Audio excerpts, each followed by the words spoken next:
Let's watch this shit. Full screen. And play. Let's get right into it. That's Number kinda 7, loud. the light wand. That's loud as fuck. Fuck me. Alright, the what? Imagine you're at a slot machine in Vegas back in Let's get right into it. Number 7, the light wand. Imagine you're at a slot machine in Vegas back in the 1980s. You've been losing all night, and then you see someone next to you winning jackpot after jackpot. You're not just witnessing a lucky streak. I'd be a little upset. You're witnessing one of what's the him? biggest scams in casino history, the light wand. This wasn't some fancy What? high-tech gadget. It was basically a small flashlight with a bent tip. So you telling me a fucking flashlight with a bent tip? Let a motherfucker win jackpot after jackpot. That's so stupid and simple. Of course it fucking worked. Oh shit, what did I do? Fuck me. What am I doing here?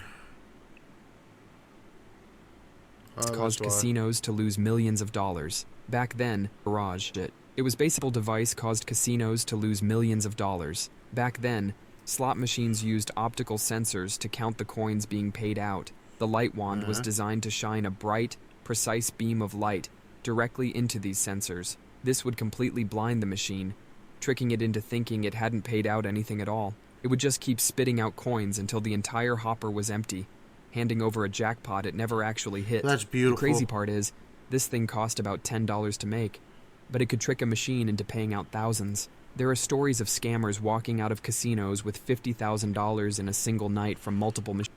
See, if I was the first one to figure that shit out, one, I wouldn't tell anybody. I don't give a fuck who you are. You can be my brother. You could be my fucking lover.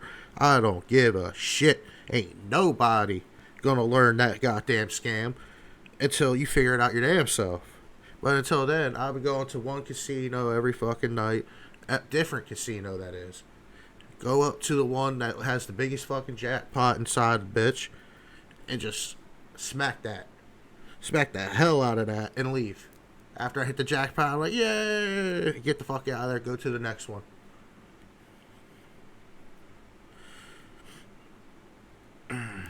Motherfuckers get too greedy with it. And that's how they get caught. They get greedy and dumb. They want more and they start spending the money and they can't tell you where the fuck it went, how they got it. Machines. At first, the casinos had no idea what was happening. They just saw their slot machine profits dropping like a rock. Imagine being a casino owner, watching your machines hemorrhage money, and having no idea why. When they finally caught on, it sparked a whole arms race. The casinos started adding new shielding and security features to their machines. The scammers would find new ways around them. This cat-and-mouse game went on for years. The light wand wasn't just banned. Possessing one to use on a slot machine became a serious federal crime. We're talking serious prison time.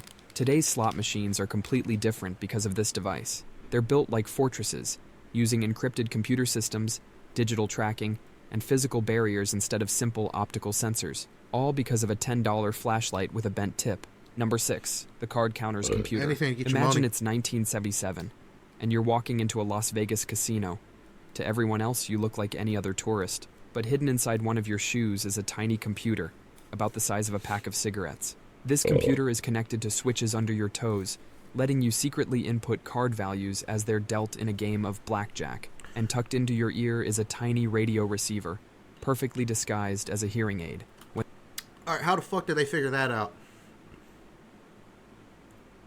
Like, they just grab the dude, throw him in the back, start beating his ass until he told him how he did it? When the deck is hot, it will buzz, telling you when to bet big. This wasn't a James Bond movie, it was a real device, and it was the brainchild of 2 MIT math professors. See, that's probably where he fucked up. It buzzed, and they heard it. I would have made it so where it just, like, pricked my little toe or some shit. Silent, where you could feel it without buzzing, making noise.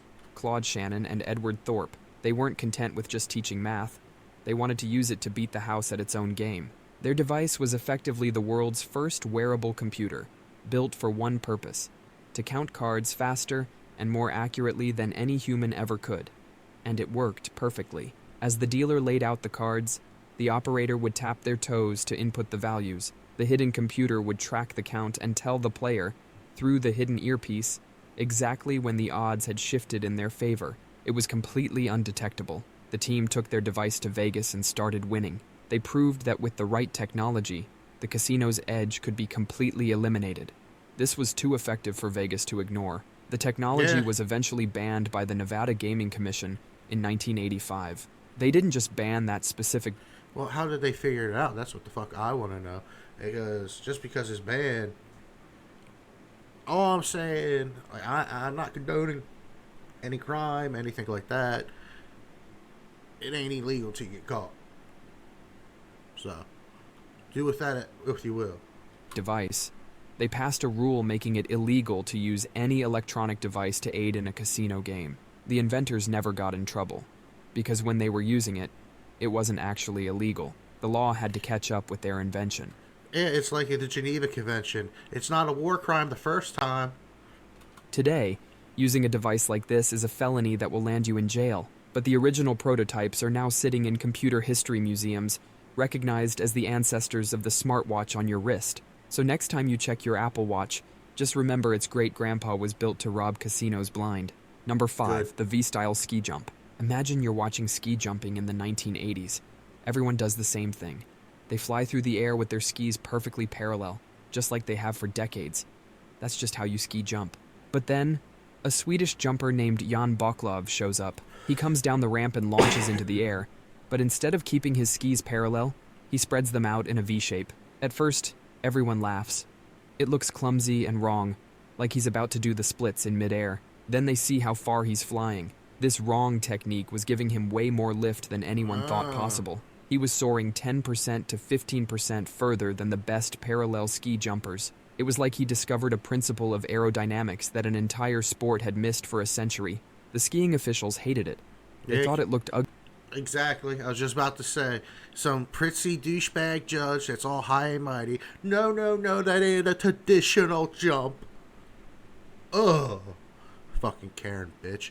And unprofessional, so they started deducting style points from anyone who used the V-style. They effectively tried to punish the technique out of existence. But even with the point deductions, jumpers using the V-style were still winning. Physics doesn't care about style points. The V-shape creates a pocket of low-pressure air, acting like an airplane wing and generating If it's a better strat, fucking use it or sit down and stop being a bitch.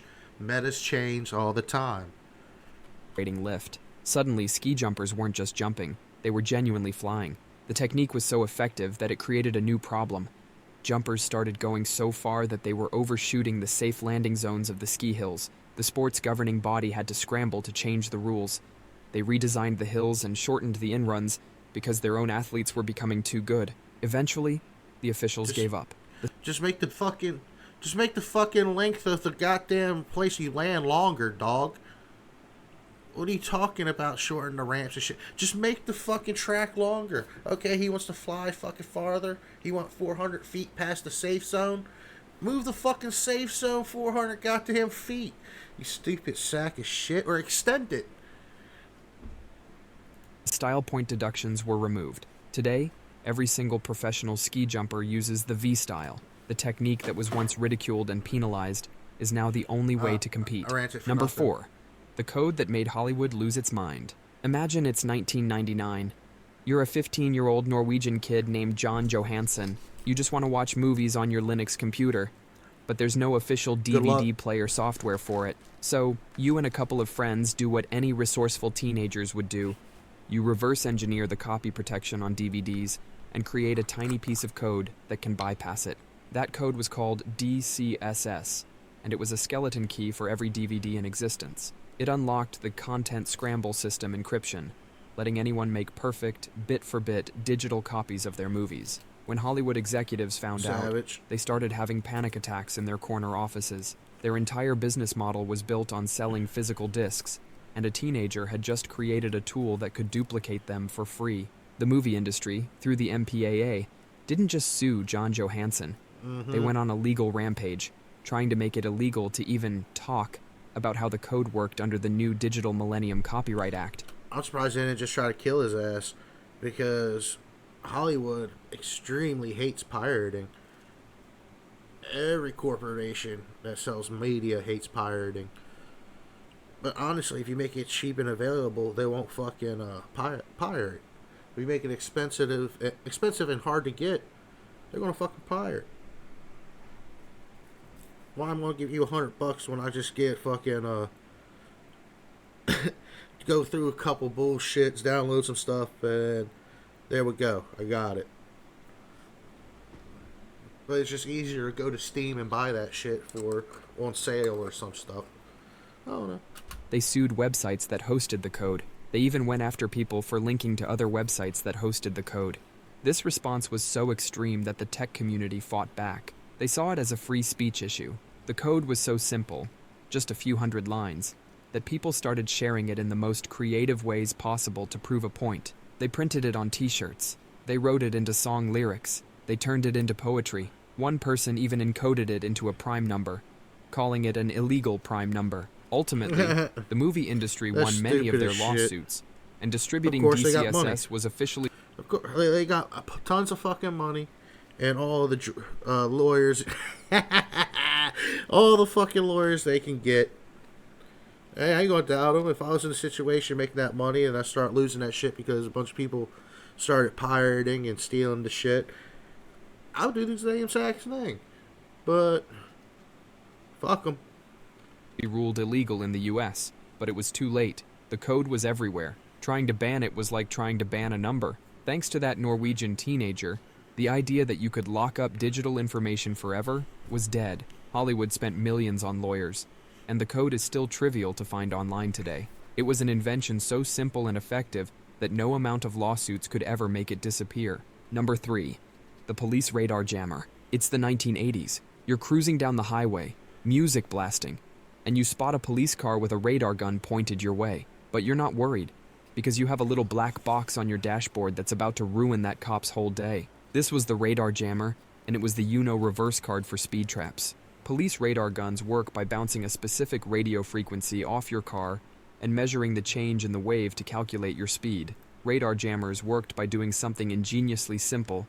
They detected that incoming radar signal and fired back their own blast of radio noise on the exact same frequency. This electronic noise would completely overwhelm the police radar gun. It was like trying to hear someone whisper next to a jet engine. The gun couldn't get a clean reading. The result was that the speed trap would either show you going 0 miles per hour, or it would display a stream of nonsensical, rapidly changing numbers. Imagine a cop trying to explain to a judge why a station wagon was apparently traveling at 900 miles per hour. Any reading from a jammed gun was useless as evidence in court. For a while, these devices worked so well that law enforcement agencies saw their ticket revenue plummet in certain areas. Drivers could speed with near impunity. The best part? Yeah, that's fucked. But I think the main motivator wasn't that the people can speed in near impunity, is that they weren't getting their fucking money. So that's why they cracked down on that shit. Companies making these jammers weren't some shady underground operations. They were legitimate businesses with customer service departments and warranties. They'd sell you a device specifically designed to break the law with a money-back guarantee. The government finally had enough. In 1996, the FCC stepped in and, citing the Communications Act, declared all radar jammers illegal nationwide. It became... Why? It's not a form of communication, bitch. What are you even doing? Illegal to manufacture, sell, or even own one. Getting caught with a radar jammer today can land you a fine of thousands of dollars. They were simply too effective at neutralizing one of law enforcement's primary tools. Number 2, the athlete's blood boost. Imagine being an elite athlete and being able to flip a switch that gives you superhuman... Bro, there are so many fucking conspiracy theories about this. Endurance. Back in the 1970s and 80s, dishonest athletes and coaches figured out how to do exactly that. It's called blood doping, and it was so effective, it's the closest thing to turning on God mode in real life. The method was deceptively simple. Months before a major competition, an athlete would have a pint or two of their own blood drawn and stored. In the following weeks, their body, being the amazing machine it is, would naturally regenerate those lost red blood cells, bringing them back to their normal peak levels. Then, just a day or two before the big race, they would re-infuse their own stored blood back into their body. Suddenly, their system would be flooded with an unnaturally high concentration of red blood cells. More red blood cells means more... That sounds extremely unhealthy. And for someone that absolutely hates fucking needles, no. You can take that shit, shove it up your ass. More oxygen can be carried from the lungs to the muscles. It was like upgrading your body's delivery fleet from pickup trucks into an army of semi-trucks, all carrying oxygen. The effect was an instant massive performance boost, sometimes as high as 10-15%. In endurance sports like cycling or marathon running, that's an eternity. It could turn a top 10 finisher into a gold medalist. The 1984 Los Angeles Olympics were nicknamed My thing is, how would they tell? Like, can they test it for? Yeah, they probably could.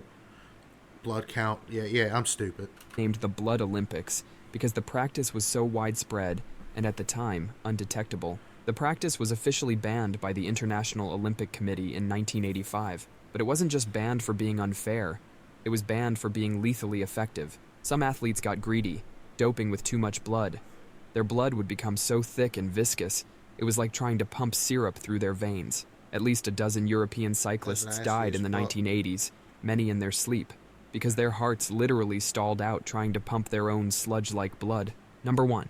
The encryption that was too good. Imagine creating a piece of software so powerful that the United States government classifies it as a munition, putting it in the same legal category as a missile or a tank. That's exactly what happened to a software developer named Phil Zimmerman in 1991. Zimmerman created an encryption program he called PGP, which stands for Pretty Good Privacy. But pretty good was a massive understatement. It was, for all practical purposes, unbreakable by any government or intelligence agency on Earth. It used a form of public key cryptography that was so strong, the government realized that if it became widely used, their ability to conduct electronic surveillance would be severely crippled. They couldn't just spy on conversations encrypted with PGP. So, they did the only thing they could think of. They banned its export. The government declared Zimmerman's computer code a munition under arms trafficking regulations. It was illegal to send the software outside the US without a license from the State Department, a license they had no intention of granting. The feds then launched a 3-year criminal investigation into Zimmerman, threatening him with prison time for arms exporting, because his software had found its way onto the early internet. And Bro, it's bullshit, because even if he did put it in the early internet before they made it designated as that classification, he's not in trouble for that, because that happened before you made the classification, you fuck.